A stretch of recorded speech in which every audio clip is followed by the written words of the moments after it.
자, 오늘의 말씀은 이렇게 시작하죠. 1절 말씀 같이 한번 읽어볼까요?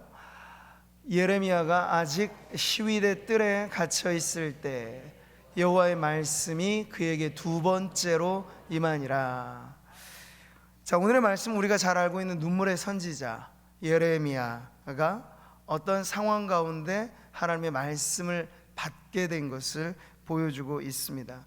당시 시대의 배경이라고 하면 이미 이스라엘은 아수르의 침공을 통해서 완전히 무너져버린 이후 이제 남아있는 남유다가 근근히 버티고 있는데, 보니까요 이 32장 2절에 벌써 그 사면초가 풍전등화 위기가 남유다에게도 이렇게 펼쳐진 걸 보게 되죠. 같이 한번 볼게요. 그때 바벨론 군대는 예루살렘을 에워싸고 선지자 예레미야는 유다의 왕의 궁중에 있는 시위대 뜰에 갇혔으니. 자, 이 32장과 지금 우리가 읽은 본문 33장은 같은 시간대라고 보시면 돼요. 그 자리는 시위대 뜰이라고 하는 같은 상황이고요. 근데 지금 개인으로서 예레미야 선지자만 갇혀 있는 상황이 아니고 이 바람 앞에 등불처럼 위기에 놓여져 있는 남유다가 바벨론의 침공 앞에 지금 속수무책인 상황에 같이 처해 있는, 그러니까 개인에게도 문제고 민족에게도 문제인 그러한 상황을 보여주고 있습니다. 자, 그때 이 시드기야라고 하는 유다의 마지막 왕과 정치 세력들은 친애굽 정책을 펼쳤습니다. 애굽의 도움을 통해서 바벨론을 한번 막아보려고 애를 썼던 거죠. 도움을 그들에게 요청한 거, 하나님은 늘 사실 선지자를 통해서 애굽 의지하지 마라, 그건 갈대 지팡이에 지나지 않는다, 도울림 없는 인생을 의지하지 마라 말씀을 하셨건만 그들은 어쨌건 비빌 언덕이라도 얻고자 애굽에 계속해서 기대어 생존을 유지하려고 했습니다. 근데 그것이 더 바벨론의 입장에서는 괘씸하게 여겨져서 무참하게 짓밟히게 되는 이유가 되기도 하죠. 자, 그럴 때 예레미야 선지자는요 하나님의 말씀을 맡아 전했기 때문에 바벨론을 통하여 하나님이 심판하실 거다, 그러니 그 심판에는 뜻이 있으니 그 심판을 저항하지 말고 받으라. 그리고 예레미야는 70년이라고 하는 포로의 기한이 지나면 회복될 것에 대한 메시지까지도 주었습니다. 심판뿐만 아니라 회복의 메시지도 줄곧 주었는데 여전히 신앙 없는 정치인들은 그런 예레미야의 메시지가 눈에 가시처럼 그 사람 존재 자체가 싫었던 거죠. 그래서 급기야는 그를 이렇게 시위대 뜰에 가둬두고 그에게 모진 고난을 가하게 되는 그 현장을 지금 우리가 말씀을 통해서 보는 거예요. 이 예레미야는 지금 시대적이고 민족적인 위기뿐만 아니라 자신의 생존을 예측할 수 없는 그러한 갇힌 상황 중에 있다는 것입니다. 자, 근데 여기서 더 중요한 건 뭘까요? 우리가 예나 지금이나 문제로 따지자 문제 없었던 시절은 없었고 문제 없는 개인도 없고 모든 것이 사실은 문제는 언제나 있습니다. 근데 중요한 건요, 문제보다도 그 문제 상황 속에 하나님의 말씀이 임하느냐, 하나님의 말씀이 들리느냐 마느냐가 사실은 더 중요한 문제라고 하는 것이죠. 우리가 왜 흔히 말하기를 인간의 위기가 하나님의 기회라고 하잖아요. 근데 그냥 기회로 작동하는 것이 아닙니다. 인간의 위기 속에 찾지 않았던 하나님을 찾고 들리지 않았던 하나님의 말씀이 들릴 때 그 위기를 극복해내는 바로 그 열쇠가 하나님의 말씀으로 들려짐으로 위기는 기회로 바꾸어지게 된다는 것이죠. 자, 오늘 그렇게 지금 들려지는 예레미야가 받은 말씀이 바로 그의 믿음을 북돋아주는 말씀이 되는 겁니다. 지금까지도 예레미야는 하나님의 말씀을 전한다는 이유만으로 동료들에게 멸시받고 또 동족에게 버림받고 하는 그런 상황이었습니다. 이것만 보면 참 불운한 인생입니다. 그의 인생도 어찌 될 바를 예측할 수 없는 상황인데 놀랍게도 하나님은 그 위기의 상황에 말씀을 들려주시면서 예레미야로 하여금 새로운 돌파구를 찾게 하셨다는 거죠. 여기서 우리는 하나의 신앙의 공식과도 같은 것을 발견하게 됩니다. 우리가 문제를 부딪힌다, 근데 그 문제를 풀 길이 없다, 그럴 때 우리에게 중요한 건 뭐라고요? 하나님의 말씀에서 답을 찾아야 합니다. 왜 말씀일까요? 왜냐하면 말씀이 바로 우리의 모든 난관을 돌파해내는 능력이 있기 때문이죠. 하나님의 말씀에 관하여 이사야 선지자는 이렇게 말합니다. 같이 한번 읽어보겠습니다. 내 입에서 나가는 말도 이와 같이 헛되이 내게로 되돌아오지 아니하고 나의 기뻐하는 뜻을 이루며 내가 보낸 일에 형통하리라. 지금은 다 모를지 몰라요. 우리가 말씀을 읽고 말씀으로 기도하고 하는데도 왜 안 될까 싶죠. 그러나 하나님은 세월에, 그리고 하나님의 섭리에, 하나님의 역사의 술에 이 모든 것을 넣어서 빻으시고 가르시고, 그래서 어느 것 하나도 하나님의 세밀한 계획 가운데 벗어나지 않도록 그 모든 것을 이루시기 때문에 우리 편에서는 좀 더디 이루어지는 것 같고 우리 편에서는 좀 시간이 경과되는 것 같지만, 중요한 건 하나님의 말씀은 1.1획도 땅에 떨어지지 않는다는 사실입니다. 사람의 말은 실언이 될 때가 많아요. 호언장담하고 자신감 있게 말하지만 그게 부도수표가 날 때가 얼마나 많습니까? 그러나 하나님의 말씀은 그런 일이 없는 줄 믿으시기 바랍니다. 문제가 있다 그러면 여러분 빨리 하나님의 말씀으로 돌아가야 돼요. 내가 하나님의 말씀 붙잡지 못해서 지금 더 허우적거리고 있구나. 이스라엘 백성이 그때 그랬던 것처럼 주변의 정치적인 도움을 원하고 인간적인 어떤 인맥에 의지해서 해결하려고 하면 작은 문제는 어쩔지 모르겠어요. 그러나 인생의 근본적인 문제는 하나님이 아니면 결코 풀리지 않는 문제라는 사실을 잊지 마시기 바랍니다. 예레미야는 하나님의 말씀을 전하며 이렇게 갇혀 있지만 그가 알게 된 것은 이것이에요.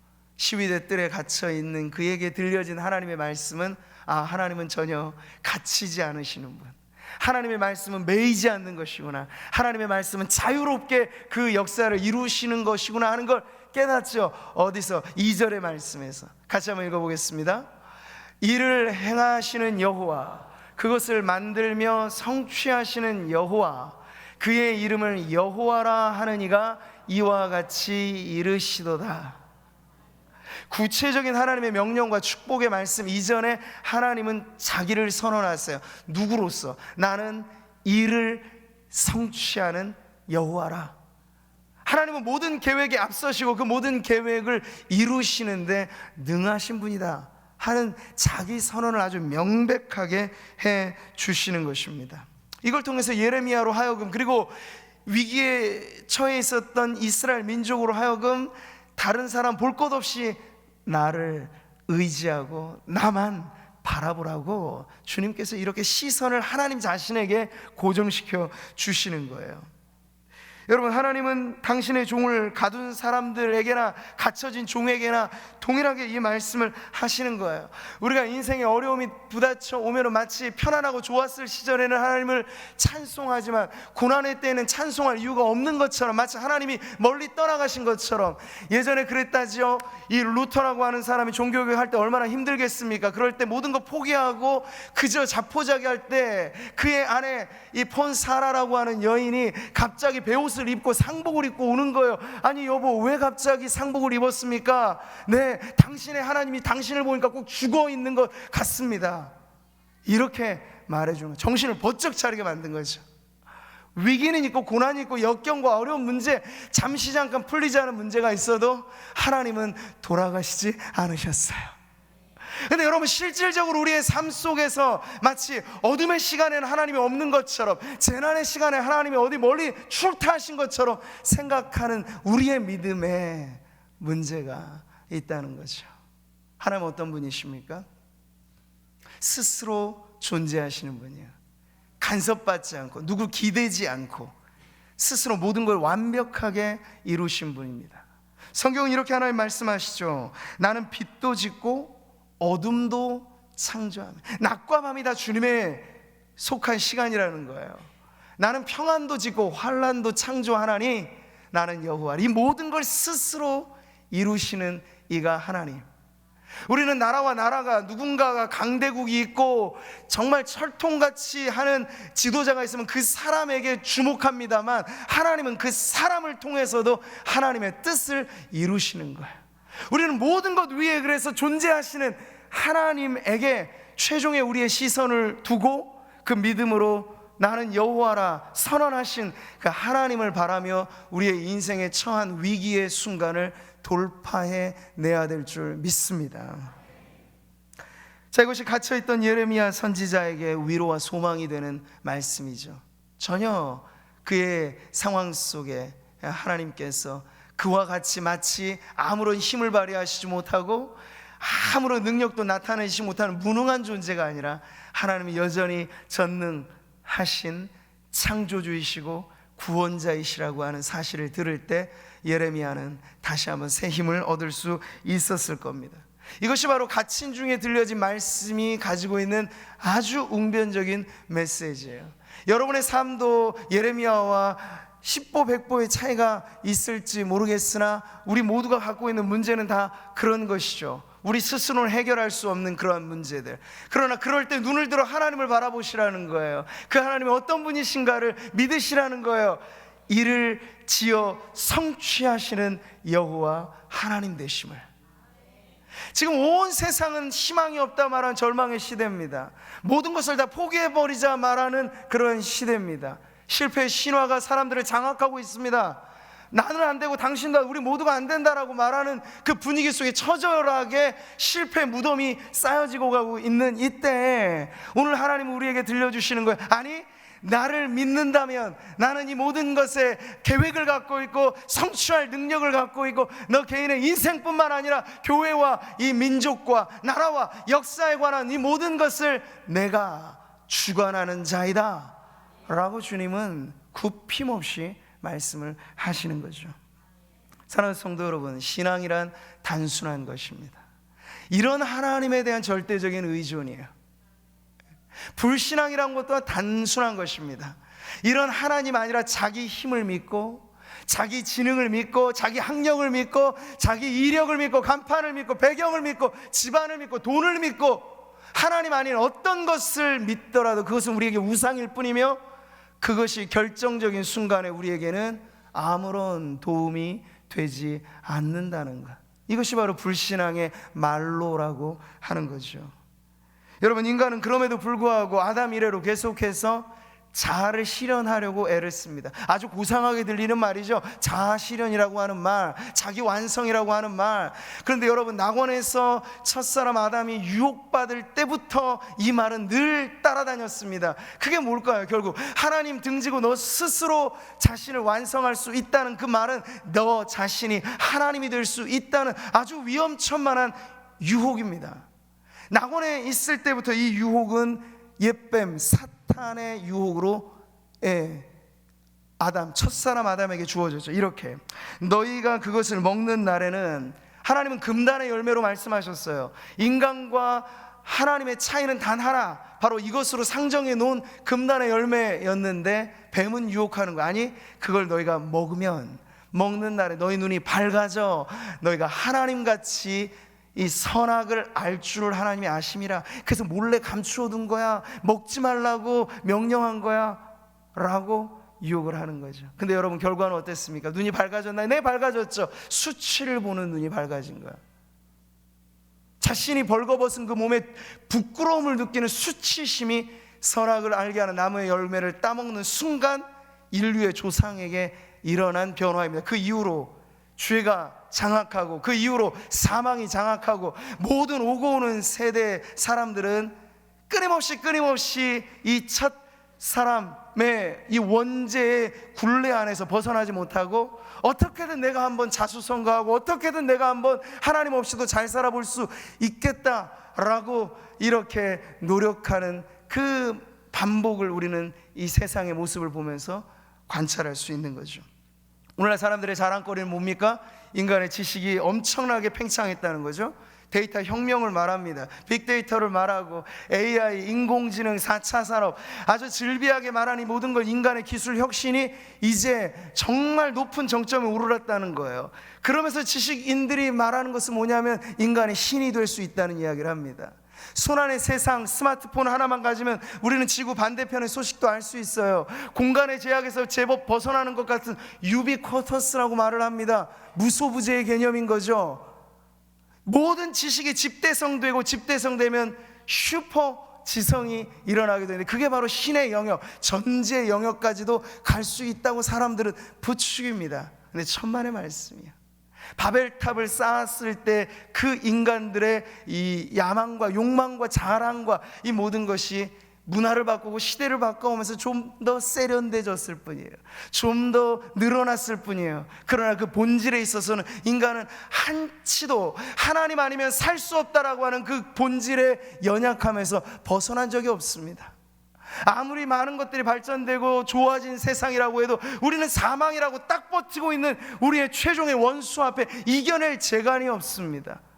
주님은 말씀하시는 거예요. 이런 모든 것들을 통해서 사람을 보고 세상을 보고 우리가 의지하는 것들에서 진정 희망이 있는가? 아니다. 그렇다면 희망은 어디에 있습니까? 이를 행하시는 여호와, 이를 지어 성취하시는 여호와, 그 이름이 여호와라 불리는 하나님이 바로 우리의 절대적인 희망이 되는 줄 믿습니다. 그러니까 그 하나님이 우리에게 말씀하시는 거예요. 오늘 우리에게 너무나 잘 알려진 이 예레미야 33장 3절의 말씀 말이죠. 같이 한번 읽어보겠습니다.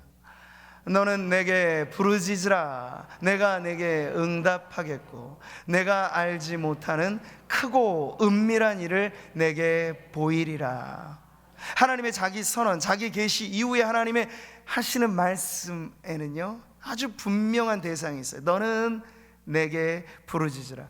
이 2인칭 표현은요 하나님을 맞대한 모든 인간이 피해갈 수 없는 대상이 되는 거지. 너는 예레미야가 속하겠죠. 너는 그 당시에 남유다 하나님의 백성들이 포함되겠죠. 어디 그들뿐일까요? 오늘도 우리에게 전해지는 이 말씀은 너는 이라고 말할 때 저 조준환 목사가 포함되고 바로 오늘 예배하는 여러분 한 분 한 분 성도들의 이름이 바로 여기에 들어있는 거예요. 어느 한 사람을 대리해서 기도시키는 것이 아니고 네가 바로 기도해야 될 그 사람이다 라고 말씀을 하시는 거죠. 가정의 가장들이 이 자리에 많이 계시죠. 가장이 기도하지 않으면 가정은 어디로 갈지 모르는 겁니다. 그러니 너는 내게 부르짖으라. 가정을 책임지는 가장들이 들어야 될 말씀입니다. 네. 우리가 이 부분에서 나는 제외겠지, 나는 지금 먹고 살 문제에 있어서 별로 걱정이 없어. 여러분, 그것이 우리가 가지고 있는 이 작은 시야에서 가지고 있는 안도감이겠죠. 바벨론의 침공으로 완전히 분비박산 나기 전까지만 해도 이스라엘 백성들은 그런 안도감을 갖고 살았습니다. 아니, 내일은 더 좋은 날이 될 거야. 오늘날의 사람들이 갖고 있는 안도감도 마찬가지죠. 팩트를 보고 이야기 안 하고 사람들은 말해요. 지금은 절대적인 빈곤이 없어지고 있고 모든 질병이 사라지고 있고 그런 식의 낙관적인 통계나 데이터를 가지고 지금 우리는 좋아지고 있다고 말을 합니다만, 그러나 그 모든 좋아지고 있는 것 중에 단 한 명도 자신의 죽음의 문제를 해결받는 인생이 없다는 거예요.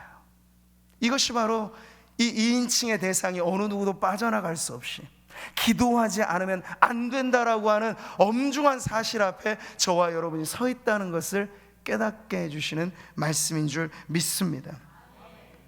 여러분, 교만으로 타락한 천사들처럼 스스로 신의 자리를 넘보는 그 보이지 않는 죄의 굴레, 이것이 우리 모든 인생에 갇혀져 있는 굴레라고 한다면, 여러분, 여기에 갇혀있는 이들에게 하나님 말씀하시는 그 부분의 유일한 탈출구는 바로 우리의 결박과 속박을 끊어낼 수 있는 구원의 참 하나님만이 우리에게 있어서 새로운 인생을 시작하게 하시는 능력자이심을 오늘 이 말씀을 통해서 깨닫기를 바랍니다.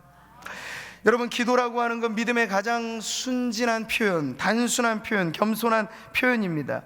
기도는 덧붙이는 추가 조치가 아니고 모든 걸 우리가 해보다가 나중에 붙이는 하나의 마지막 첨언이 아니고 모든 것 이전에 해야 할 것이 기도인 줄 믿습니다. 하나님께서 그렇게 우선적으로 명령해 준 것이, 야, 너는 지금 이것저것 준비할 게 많다, 산더미다, 이것저것 해야, 그런 말씀 안 하셨어요. 단도직입적으로 너는 내게 부르짖으라. 기도보다 절박한 필요가 없고 기도보다 우선된 명령이 없기 때문에 주님은 시위대에 갇혀있는 예레미야나 바벨론의 침공을 앞두고 있는 이스라엘 백성에게나 단 하나의 명령을 주신 거예요. 너는 내게 부르짖으라.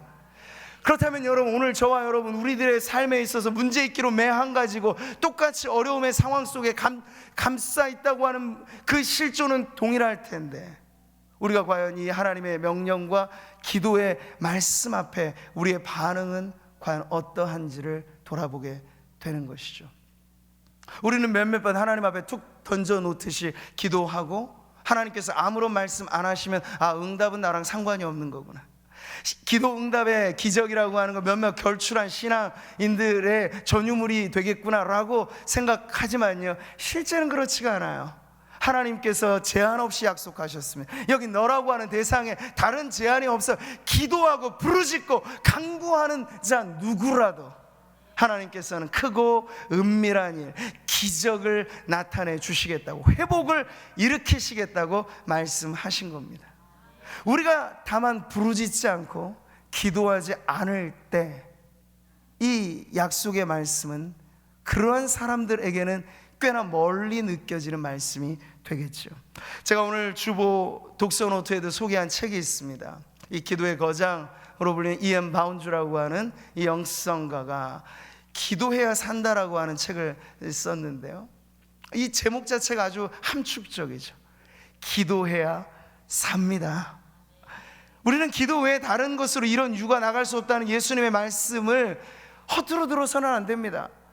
상황이 어려운 많은 문제들이 제법 우리가 밥숟가락 들고 밥을 먹는 정도는 우리가 할 수 있다고 잡아야죠. 근데 그러한 자부심 가지고 우리의 인생의 문제까지도 다 해결할 수 있다고 착각하는 거예요. 아니요, 주님 말씀하세요. 진정 심각하고 아주 위험한 문제들은 기도 외에 다른 것으로는 나갈 수 없다고 말씀을 하셨어요. 철체절명의 위기는 기도하라는 사인이고 기도의 알람 소리라는 거죠. 이언 바운주는 이 책에서 이렇게 기록합니다. 하나님 앞에서 거룩하게 구별된 삶을 살기 위해선 반드시 기도가 필요합니다. 그런 삶을 계속 유지하는데도 반드시 기도가 필요합니다. 여기 반드시, 이게 악센트가 찍혀야 될 부분이에요. 하다가 가끔 시침질 뜨듯이 그렇게 바느질하는 정도로 기도해서는 안 되고 반드시. 여러분, 연말과 연초라는 거 우리들에게 얼마나 중요한 구간입니까? 한 해를 마무리할 때 정신 바짝 차리지 않으면 이 세상 문화에 정신이 쏙 빨려 들어가잖아요. 한 잔 술에 망년에, 이게 세상의 문화입니다. 좋아도 한 잔, 슬퍼도 한 잔, 그러면 술 가지고 모든 거 잊자는 게 세상의 방식이죠. 근데 어디 잊혀집니까? 하루 지나면 또 머리 찌끈거리고 힘든 일상이 되돌아오는 것 뿐이에요. 근데 모든 회식의 자리들은 연말을 그렇게 보내도록 우리를 이끌어가죠. 할 수 있다면 여러분, 그런 부분들에서 거룩하게 여러분 자신을 지켜내십시오. 그러면서 우리에게 있어서 이 연말과 연초가 다른 시간이 아니라, 한 해간 우리가 돌아볼 때 너는 내게 부르짖으라 하셨는데 부르짖지 않고 지나왔던 이 세월을 하나님 앞에 돌이키며, 하나님, 지금이라도 제가 올 한 해가 가기 전에 하나님 앞에 기도해야 했지만 기도하지 못했던 것까지를 하나님 앞에 부르짖겠습니다 라고 여러분의 연말을 기도로 보내신다면 아름다운 마무리가 바로 우리의 연말이 될 줄 믿습니다. 새해는 그냥 모든 사람에게 희망차게 다가오지 않아요. 시간이 가져들은 신사람은 송구영신 예배가 끝나는 즉시 없어집니다. 그러나 우리에게 진정 희망찬 새해는 어떻게 올까요? 기도로 하루하루. 2020년 1월 1일을 무엇으로 맞이하고 2020년 1월 2일을 우리가 계속해서 기도로 징검다리를 놓듯이 이어가게 되면 그 해는 여러분 오늘 경험하지 못했던 새로움 그 자체로 우리에게 하나님이 역사하시는 시간이 될 줄 믿습니다. 인간이 고난을 당할 때 토해내는 소리, 그것이 곧 기도입니다. 기도는 고난의 순간에 위대한 빛을 발합니다. 예레미야가 바로 그렇게 하나님의 말씀을 받은 거예요. 그렇게 기도하라고 하나님께서 그를 인도하신 거죠. 너는 내게 부르짖으라, 내가 내게 응답하겠고. 어떤 복잡한 설명이 필요 없죠. 주님은 우리가 부르짖으면 응답하겠다, 부르짖으면 응답하겠다 말씀하셨을 뿐이에요. 근데 우리가 응답을 못 받는 건 뭘까요? 부르짖지 않으면. 네, 하나님이 아무리 우리에게 응답을 쌓아놓고 더 쌓아놓을 것 없는 축복을 갖고 있어 하나님 스스로가 제안을 거셨어요. 너는 내게 부르짖으라. 그러면 내가 응답하겠고.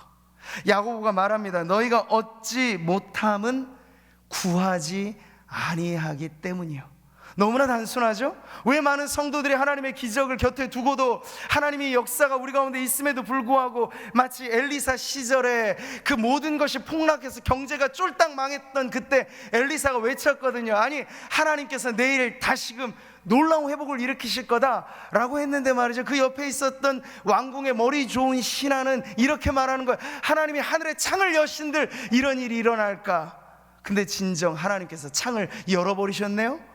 그래서 놀라운 경제의 회복이 그 시대에 일어났을 때 그 불신앙을 말했던 왕의 신하는 짓밟혀지게 되는 참담한 끝을 경험하게 되는 그 역사가 우리들에게 가르쳐주는 바가 바로 이것입니다.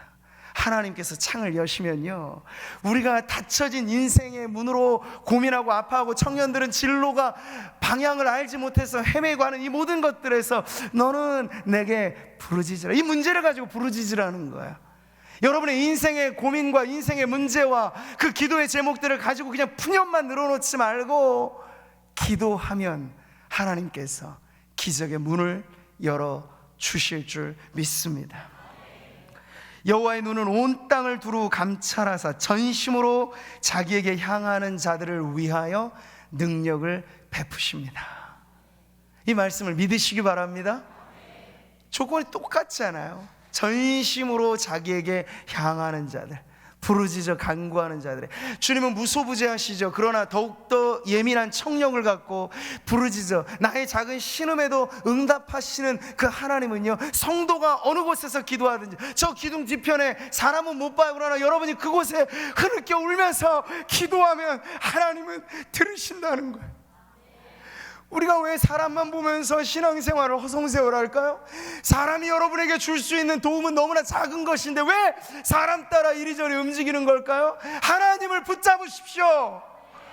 하나님이 우리를 지극히 어렵고 우리의 인생에 기가 막힐 웅덩이에 빠져 있을지라도 하나님이 한번 손잡아 주시면 나를 나의 반석 위에 세우사 나의 높은 곳에 다니게 하시는 이가 하나님이신 줄 믿습니다. 구하라 그리하면 너에게 주실 것이요. 너무나 유명한 구절이죠. 주님의 말씀은 너무나 선명해요. 단순해요. 찾으라 그리하면 찾아낼 것이요, 두드리라 그리하면 너에게 열릴 것이니. 이번 여러분 특세 기간 동안에 이런 말씀을 가슴에 품고 정말 그런가 아닌가 한번 하나님 앞에 나와 보세요. 여러분이 정말 부르짖어 구하고 찾고 두드렸는데도 불구하고 내 인생이 그저 그렇게 계속 멈춰 있다고 한다면 하나님의 말씀이 잘못된 거겠죠? 그러나 여러분, 하나님이 다 잘하시는데 하나 못하시는 게 있다고 합니다. 하나님은 거짓말을 못하세요. 너는 내게 부르짖으라 내가 내게 응답하겠고 실언하지 않으십니다. 사람들은 그러나 망언도 하고 실언도 하고 말에 신뢰가 떨어지는 경우들이 참 많지만 하나님의 말씀은 1.1획도 떨어지는 적이 없고 다 성취되는 말씀인 줄 믿습니다. 그럼 우리가 특세로 나아갈 때 여러분 어떤 마음을 가져야 될까요? 이 말씀 가슴에 품고, 하나님, 제가 지나오면서 10년 동안 안 풀린 문제 있습니까? 오랜 세월 동안 여러분을 붙들고 있는 굴레와 덫이 있습니까? 그걸 가지고 한번 하나님 앞에 기도해 보시지 않으시겠어요? 부르짖지 않으시겠어요? 그러면 하나님께서 그 문제에 관하여 어떻게 일하실지를 여러분 보게 될 것입니다. 제가 장담하는 게 아니라 하나님의 말씀으로 여러분에게 선포합니다. 부르짖으면 하나님은 응답하세요. 부르짖으면 하나님은 하늘의 창도 여시고, 그래서 하늘의 신령한 복을 원하는 성도들에게, 땅에 기름진 복을 원하는 성도들에게 하나님이 그 문을 열어놓으시면 기막힌 역사가 일어날 줄 믿습니다. 오늘 이 말씀을 통해서 저와 여러분이 그러한 자리로 나아가기를 소망합니다.